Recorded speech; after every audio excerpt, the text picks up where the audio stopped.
Yung rewind niya, manipis. Uy, sus. Na ano na, oh. Tingnan niyo po yung laki ng ano. Wheel. Layo. Ang layo ng tayo. Ang gagamitin po natin na magnet wire 29. Ayan. Ayan mga ka-viewers, may bagong dala pala dito na Dickinson na crowns na instrumental. Ayan. So, ang sira nito, rewind. Ito siya 150 watts nominal, tsaka 300 watts maximum. 8 ohms siya. Ayan, instrumental. Anong oras bukas, bossing? Kahit mga alas 5 na. Alas 5 na hapon. Oo, para sigurado. Sige. So, feed na ito. Ganyan yung pattern nyo, mga base mo yan. Dalawang ganyan.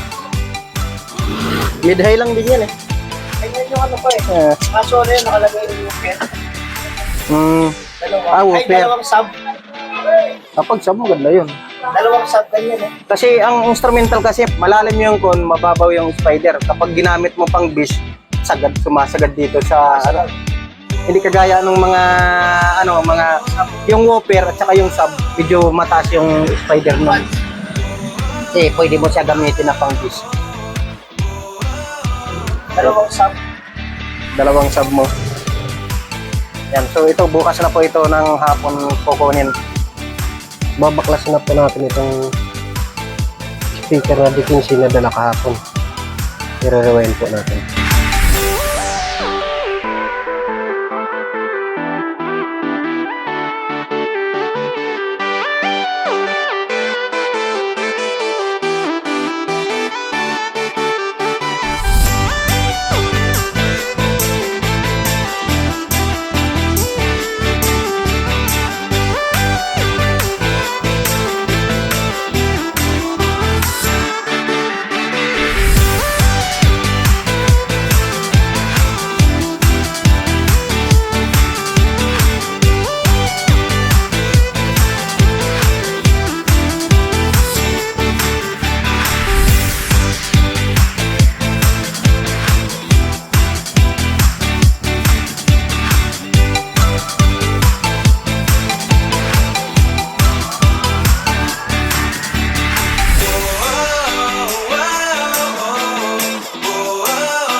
Hirap tanggalin yung ano? Ha? Hirap tanggalin yung coil. Yan, sunog na sunog. Kung gagawin po natin dito sa rewind, pakapalan po natin ang magnet wire. Check natin kung gaano kalaki yung ano, magnet wire na kasya. Yan. Kasya dito yung 29. Pwede dito 29. Yan ang i-rewind natin. Para naman hindi masunog kaagad. Kasi, ayun o, sunog na sunog. Yung rewind niya, manipis. Uy, sus. Na ano na, oh, putol na. Oh, putol. Ayan, 29. Ito yung i-rewind natin. Kahit mga 7 ohms makuha natin, okay lang. Ito na lang po yung gagamitin natin na gamit na lilinisin na lang po natin.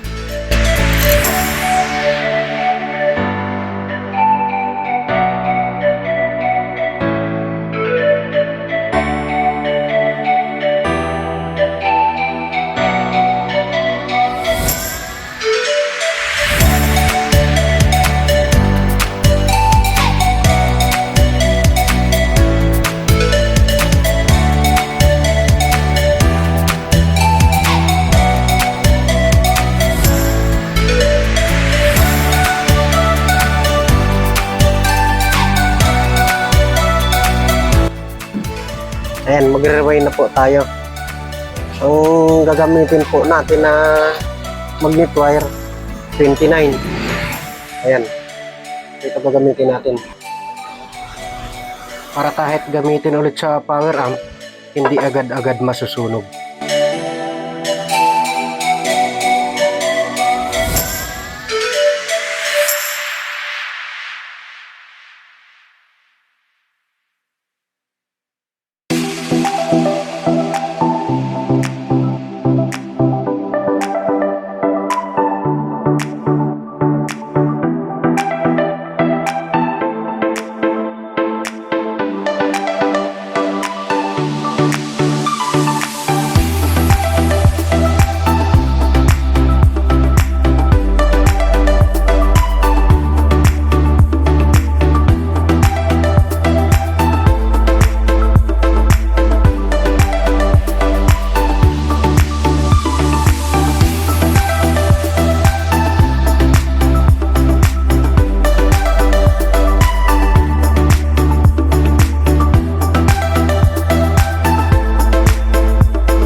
Kakabit na po natin. Tingnan nyo po yung laki ng wheel. Layo. Ang layo ng diferensya.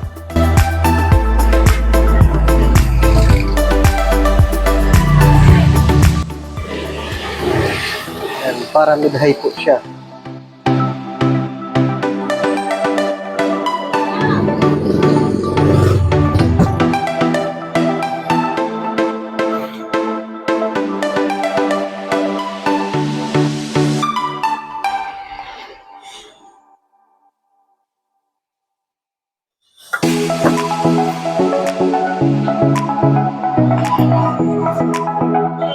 Testerin po natin kung ilang ohms yung nakuha natin.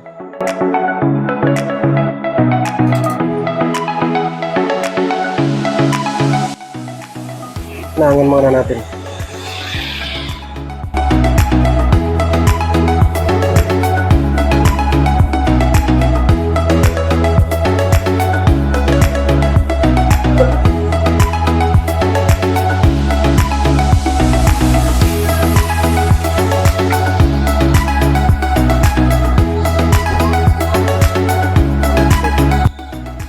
.6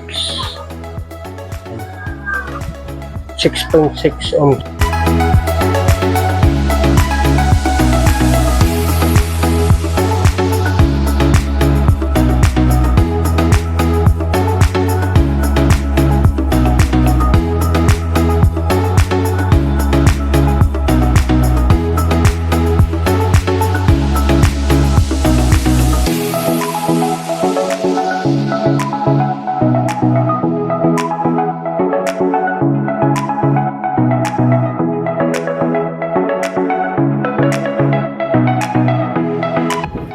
Dumating na yung may-ari nitong speaker.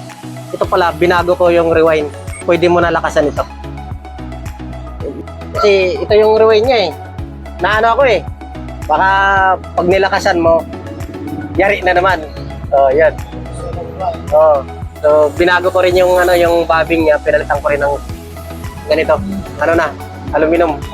So, ginamit ko dito. Parang 29 yata yung ginamit ko rito. So, 29.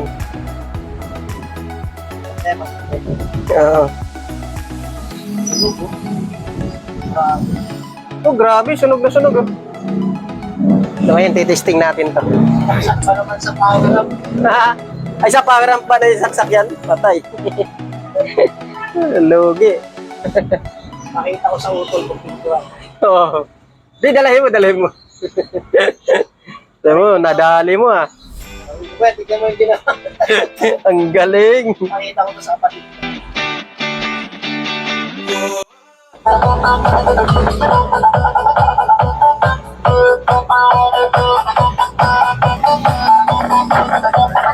Anuhan mo na lang ito sa sa may equalizer ka. Ayun. Para makuha mo yung boses, equalizer ka na lang. Tsaka i-maintain mo lang yung volume ng bass para makuha mo yung boses. Maintain natin yung Nakaano pala to dun sa sub. Nakakonect sa sub pala itong kuha ko.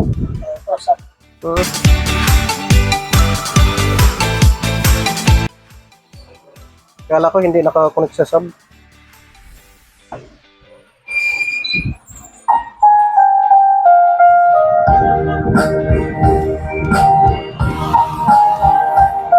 May boses din.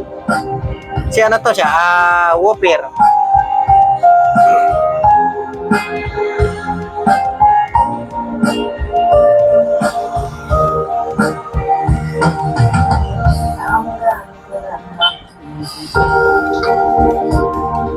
Okay.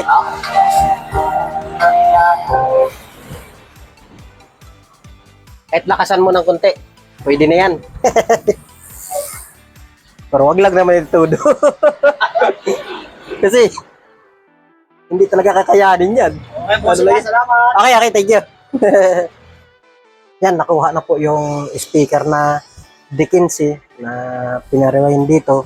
Pero binago ko po yung magnet wire niya. Tuwan-tuwa naman siya kasi sabi ko sa kanya, binago ko na lang kasi ang nipis masyado ng magnet wire.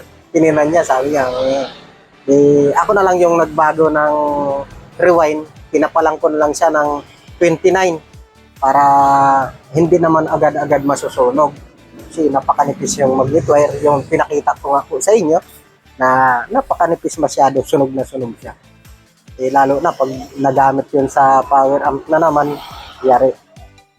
Yan po mga ka-viewers, huwag nyo po kalilimutan mag-like, mag-share, mag-subscribe na rin po sa YouTube channel ko para updated po kayo palagi sa susunod ko po pong mga video. Ayan po, maraming salamat po. Thank you!